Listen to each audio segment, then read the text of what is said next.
In the spring of 1200 BC, a young girl named Nefertari stood in the courtyard of the temple of Ammon at Karnak while a group of priests carefully shaved her head until every strand of hair was gone. She was only 9 years old. Her father, a low-ranking official, had brought her to the temple 3 days earlier. He owed the temple a debt that he could not repay in grain or silver, so he settled it with his own child. Nefertiri didn't fully understand what was happening. Her father told her she was receiving a great honor, that she would serve the gods and should be proud and obedient. But when the cold bronze razor scraped across her scalp, removing the long black braids she once wore proudly, Nefertari began to cry. An older priestess struck her across the face. "Servants of the god do not cry," the woman said sharply. "You have no tears left, no name left. You belong to Armen now, and Armen does not tolerate weakness." That moment marked the beginning of Nefertari's new existence, a life that would last 43 years. A life built on confinement, control, and systematic exploitation. Hidden behind walls painted with scenes of divine perfection, she would never leave the temple again, never marry, never own property, and never decide what happened to her body or her future. But here's what most people never realize. Nefertari wasn't alone. She was one of thousands of girls and women who lived and died inside Egypt's temples, dressed in purity, but trapped in servitude.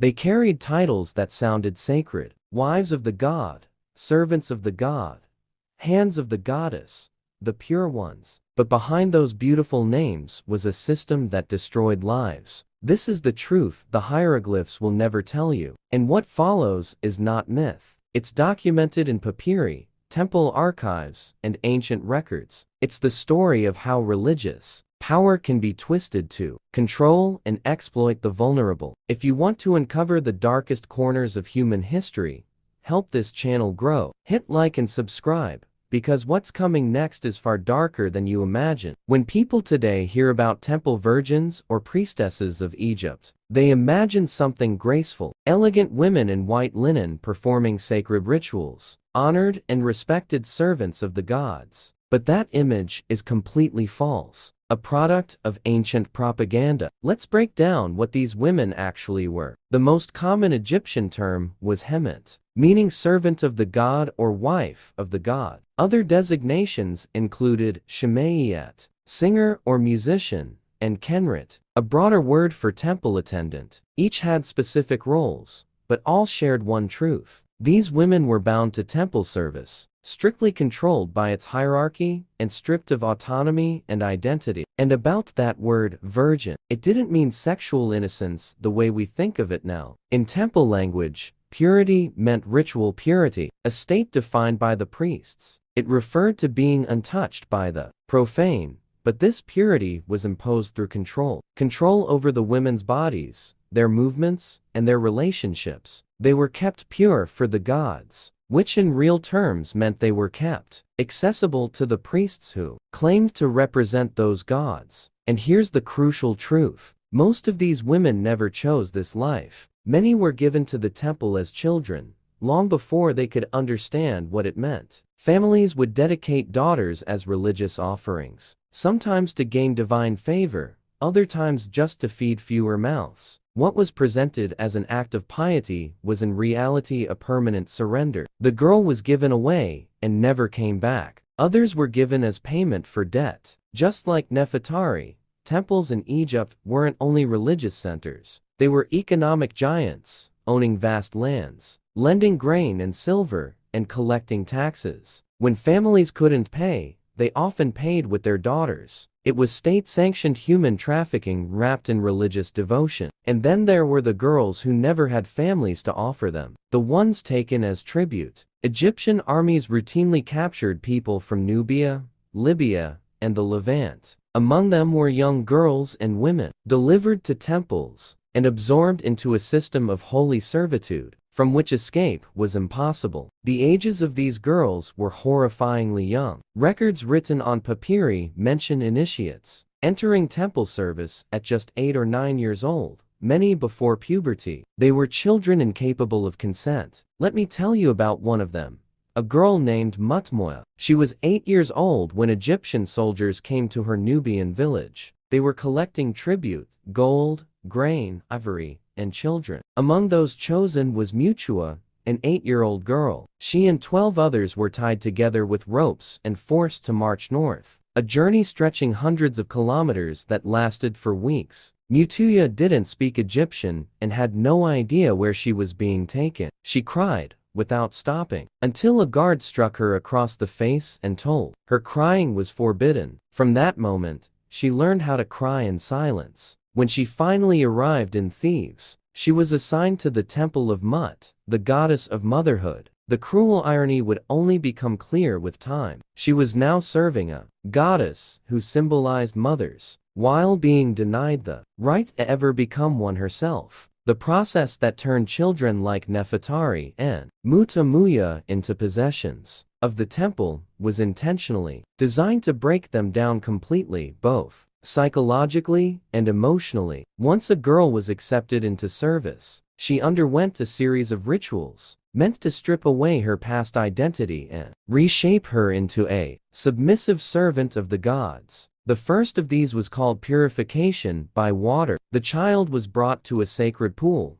undressed, and washed repeatedly with water mixed with natron, a natural salt compound used in rituals. But what was presented as cleansing was in reality deeply invasive. These so-called purification baths were nothing more than ritualized examinations, disguised as holy acts. The priests inspected every inch of the girl's body under the pretense of ensuring she was pure. They claimed the ritual was sacred and necessary, and that any resistance would anger the gods. When Nefertari was brought to a stone pool, 3 priests and 2 older women were waiting. She hesitated to remove her clothes, but one of the women grabbed her and tore them away. The water was freezing. One priest stepped into the pool beside her, ordering her to stand still. Then slowly, he began to touch her in ways that made her tremble with discomfort. When she recoiled, he seized her by the arm and said coldly, "The gods are watching. They are testing your obedience."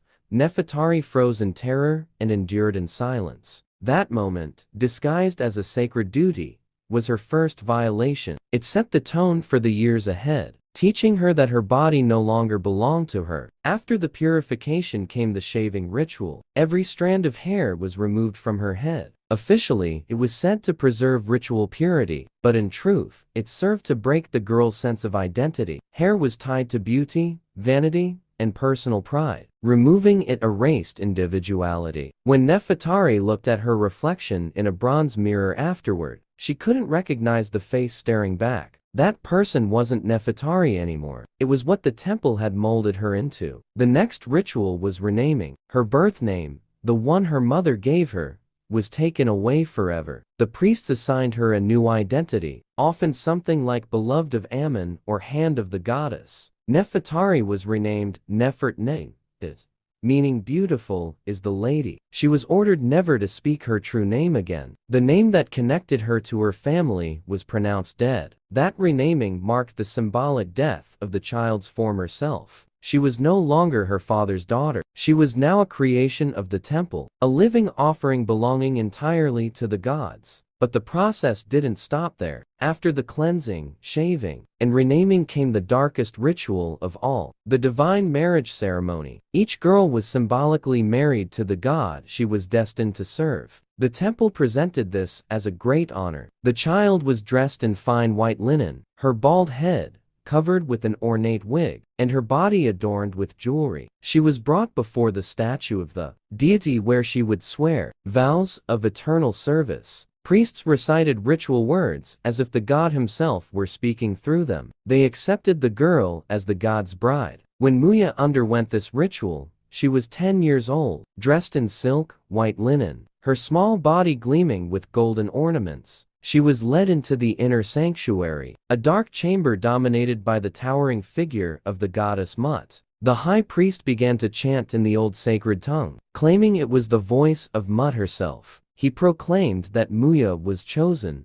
pure, and blessed to become the goddess's bride. Then he ordered her to repeat the words, "I take the vows, I give myself to Mut, My body is her temple. My life is her property. I will serve in purity and obedience forever. She repeated each phrase without hesitation, without understanding what they truly meant. That moment bound her to the temple for the rest of her life. The priests recorded it as a holy union, but in reality, it was a legal contract of ownership. A girl who was married to a god could never marry a man. That path was permanently closed. She could never have children who were recognized as legitimate. She was bound to that institution until death. But there was something deeper about this so-called divine marriage. Something in how the priests saw themselves as living representatives of the gods. And you'll understand what that meant soon enough. Life inside the temple for these servants of the divine was designed with absolute precision, structured, isolated, and controlled to eliminate any chance of rebellion or escape. Let's walk through a single day in the life of someone like Nefertiri. She would wake before sunrise in a communal dormitory, surrounded by dozens of other young women. The younger girls slept under the supervision of older attendants, women who had spent decades inside the system and no longer remembered freedom. Privacy didn't exist. The morning began with purification rituals. Each woman washed herself, then dressed in plain white linen robes that marked her as one of the temple's property. Afterward came the day's assigned labor. For most, that meant endless hours weaving cloth for the temple, grinding grain,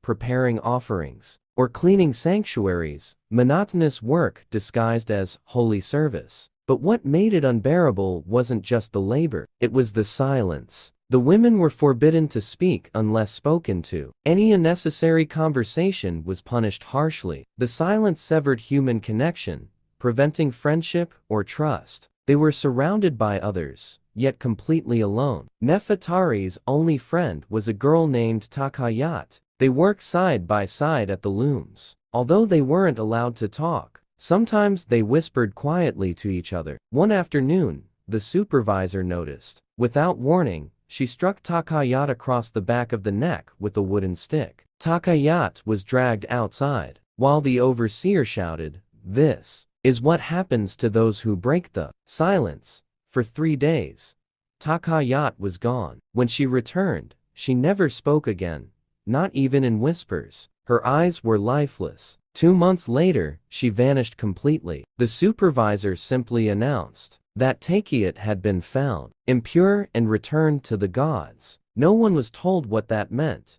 but everyone knew. Surveillance inside the temple went far beyond that. The women were watched constantly. Their movements were restricted. Contact with their families forbidden. Control over their lives extended into every aspect of their existence. They were subjected to regular inspections to ensure ritual purity. These examinations performed by priests were deeply invasive. Nefertari learned to disconnect her mind from her body during them to let her thoughts drift away. While the violations took place, if a woman showed unhappiness or resisted, punishment followed. Extra labor, starvation, or beatings. Escape was impossible. They had been taken so young.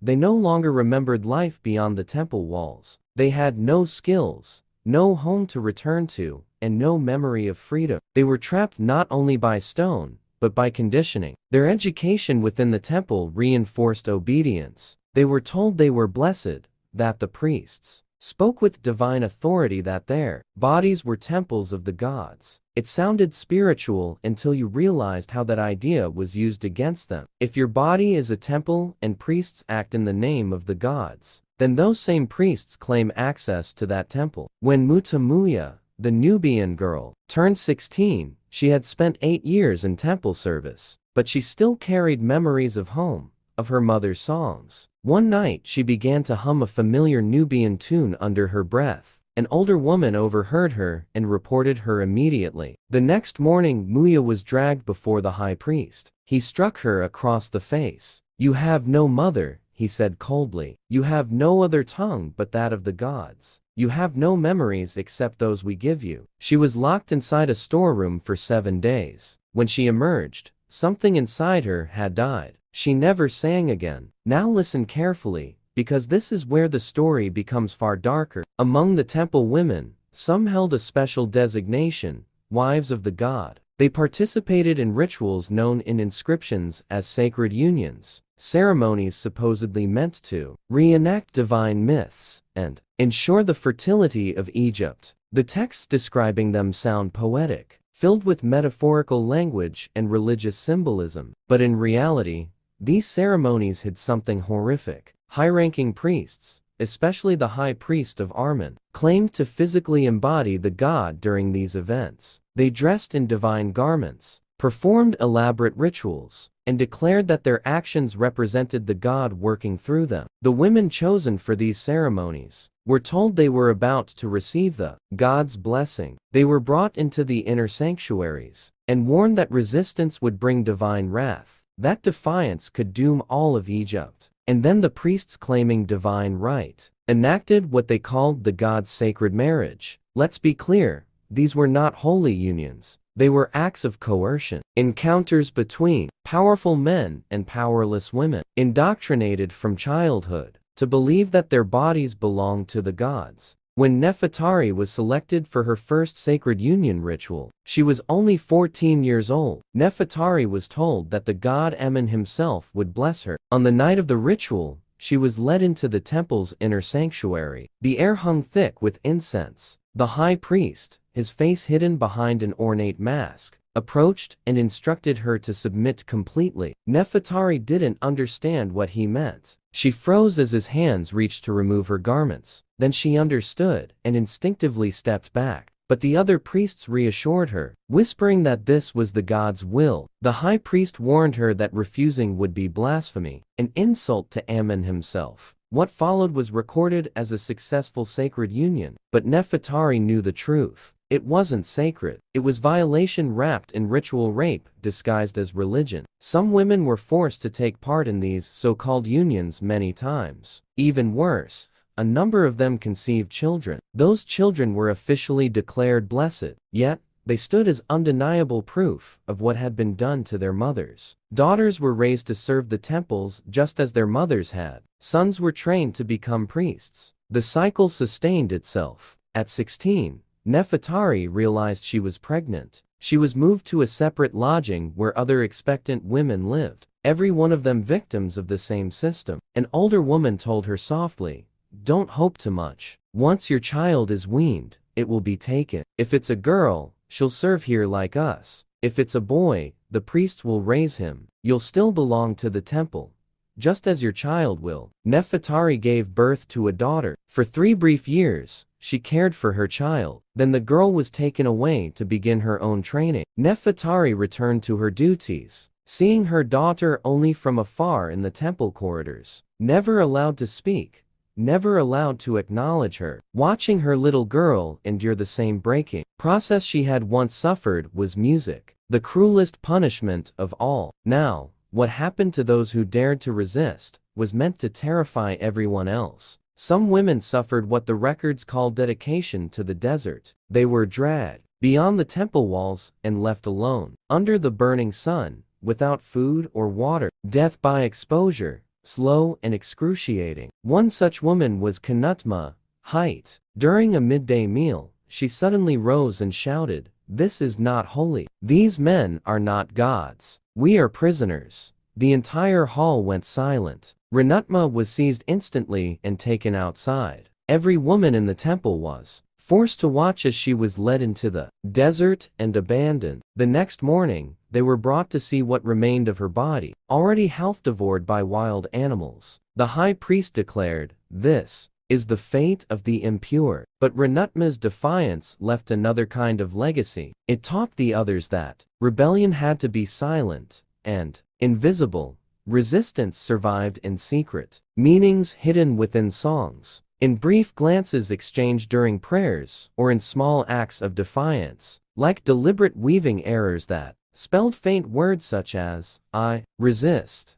Most of the temple women died within those walls, spending entire lifetimes in enforced service. When they died, they were buried in unmarked mass graves, their names erased from memory. When Nefertari died at 52, her body was placed in a pit beside 3 other women. No coffin, no funeral rites. Her daughter, now grown and serving the same institution, was forbidden to mourn. The order was simple: forget she ever existed. Yet some of them refused to disappear entirely. In hidden corners, on fragments of stone, they carved short messages. I was born free. They took that from me. Remember that we were people. And there was Mutamuya, the Nubian girl. 2 days before her death, she etched her final words into the wall of a dark chamber. I came from beyond the first waterfall. My mother's name was Manatori. I remember her voice. I never forgot who I was before they took me. This life was not my choice. If you find this, know that I lived. Know that I remembered. Her message still whispers from the stone. I existed. I mattered. Remember me. This is the truth. The Egyptian temples tried to bury thousands of women taken as children, exploited for decades, erased in death. Today, visitors marvel at these temples' beauty, admiring their pillars and carvings, rarely realizing the suffering that unfolded within them. But now, when you look at those ancient walls, you'll see them differently. Behind the painted scenes of gods and kings were women like Nefertari, Mutamuya, and countless others whose names are lost. They were real people, women who endured unimaginable cruelty and still found ways to fight back, even if only through a scratch in the stone. What do you think of their story? How should history remember these monuments of oppression? Leave your thoughts in the comments below. If you believe these forgotten voices deserve to be heard, subscribe to this channel. Here we uncover the stories official history tried to silence. Temples still stand, the stones still remember, and now you do.